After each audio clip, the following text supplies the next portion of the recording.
people keep talking, they're just saying all the shit I've done wrong nowadays.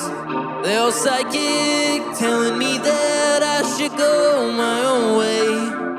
I will do what they say and keep me on my toes.